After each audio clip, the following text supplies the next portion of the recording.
Kính chào quý vị bà con nông dân. Chắc hẳn ai trong chúng ta làm nông cũng đều nghe nói kali là chìa khóa để cây ra hoa đúng không ạ? Nhưng mà, vai trò thật sự của nó là gì? Liệu kali có đúng là cái chất trực tiếp tạo ra mầm hoa như mình vẫn hay nghĩ không? Hôm nay, chúng ta sẽ cùng nhau làm rõ chuyện này nhé. Đây chính là cái câu hỏi cốt lõi mà rất nhiều bà con thắc mắc. Cứ để ý mà xem, trong bất kỳ một cái quy trình xử lý ra hoa nào, từ cây sầu riêng, cây có múi cho đến cây lúa, lúc nào cũng thấy có mặt của kali. Vậy thì nó có thật sự là cái chất trực tiếp tạo ra nụ hoa không? Hay vai trò của nó là gì khác? Mình cùng đi tìm câu trả lời ngay bây giờ. Rồi, trong vài phút sắp tới, chúng ta sẽ đi qua một lượt tất cả các vấn đề. Đầu tiên là câu hỏi lớn về kali, sau đó là vai trò thật sự của nó, rồi cách ứng dụng cho từng loại cây trồng cụ thể, cách chọn sản phẩm, và cuối cùng là chốt lại những điểm quan trọng nhất mà bà con cần phải nhớ. Khi mà mình nhìn vào các sản phẩm trên thị trường đó thì thấy điều này rất là rõ luôn. Ví dụ như MKP quen thuộc này, hàm lượng kali chiếm tới 34%. Hay là loại K47, trời ơi, kali nó cao ngất ngưởng, lên tới 47%. Chính vì nó có mặt dày đặc trong các bộ sản phẩm mà mình hay gọi là chặn đọt, tạo mầm nên mới sinh ra cái thắc mắc này. Và đây, câu trả lời có thể sẽ làm nhiều người bất ngờ một chút. Đó là kali không hề trực tiếp tạo ra mầm hoa. Nó không phải là chất khởi động quá trình đó. Tuy nhiên, đừng vội thất vọng. Vai trò gián tiếp của nó lại cực kỳ quan trọng. Có thể nói là quyết định luôn cái việc ra hoa có đồng loạt, có hiệu quả hay không đó. Vậy thì vai trò đó là gì? Bà con cứ hình dung thế này cho dễ hiểu. Kali nó giống như là một người quản lý sinh trưởng của cây vậy. Thay vì tự tay đi xây dựng, nó đứng ra nó điều tiết, nó ra lệnh cho cây phải tập trung năng lượng vào đâu, làm việc gì. Vai trò chính của kali nằm ở hai chữ thôi, ức chế sinh trưởng.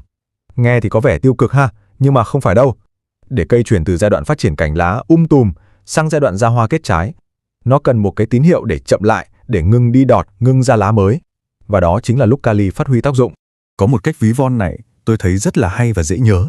Nếu như đạm là chân ga, nó thúc cho cái cây cứ vươn cành, đâm chồi, phát triển thân lá thật là mạnh mẽ, thì kali nó chính là cái phanh. Nó hãm cái sự phát triển quá sung đó lại và buộc cây phải chuyển toàn bộ năng lượng từ việc đi đọt non sang việc quan trọng hơn, hình thành và nuôi dưỡng hoa quả.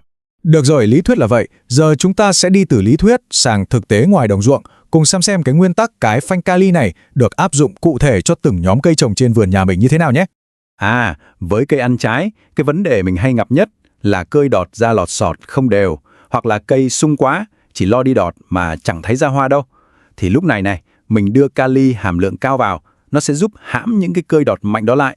Nhờ vậy, dinh dưỡng mới được tập trung để nuôi hoa, giúp cho hoa ra đồng loạt và khỏe hơn rất nhiều.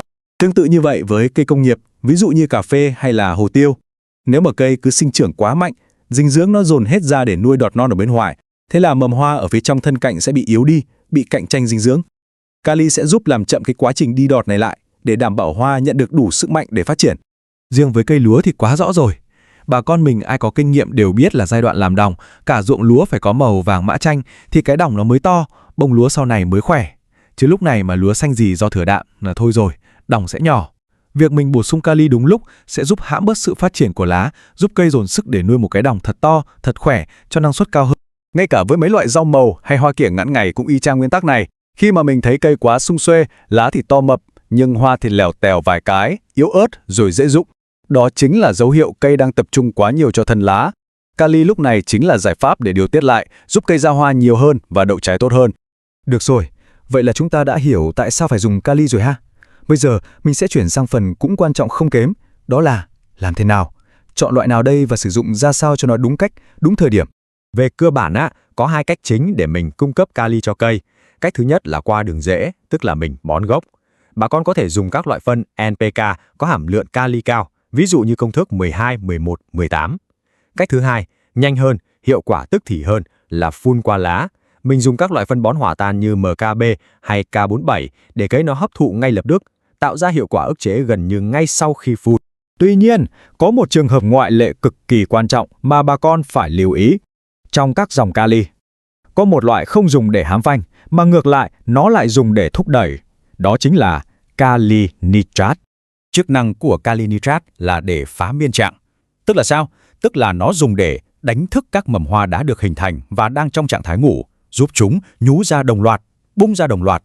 Và nhấn mạnh lại một lần nữa, nó chỉ đánh thức cái đã có sẵn, chứ nó không tạo ra mầm hoa. Đây là sự khác biệt vô cùng quan trọng mà bà con mình cần phải nắm thật vững để dùng cho đúng. Rồi, bây giờ chúng ta hãy cùng nhau tóm tắt lại những cái thông điệp cốt lõi nhất để củng cố lại cách nhìn nhận mới mẻ hơn, đúng đắn hơn về vai trò của kali trong vườn cây nhà mình. Tóm lại, con đường của kali là một con đường gián tiếp nhưng vô cùng hiệu quả. Bước 1, bà con cung cấp kali hàm lượng cao. Bước 2, kali sẽ ức chế, làm chậm sự phát triển của đọt và lá. Bước 3, điều này buộc cây phải chuyển hướng dinh dưỡng sang đùi hoa. Và kết quả cuối cùng, bước 4, chúng ta có được sự ra hoa đồng loạt và hiệu quả. Hãy nhớ nha, kali là người quản lý, không phải là người kiến tạo.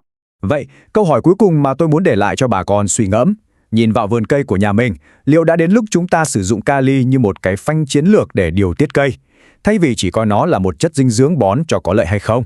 Hy vọng những phân tích vừa rồi sẽ giúp ích cho việc canh tác của bà con. Xin chân thành cảm ơn và chúc bà con một vụ mùa bội thu.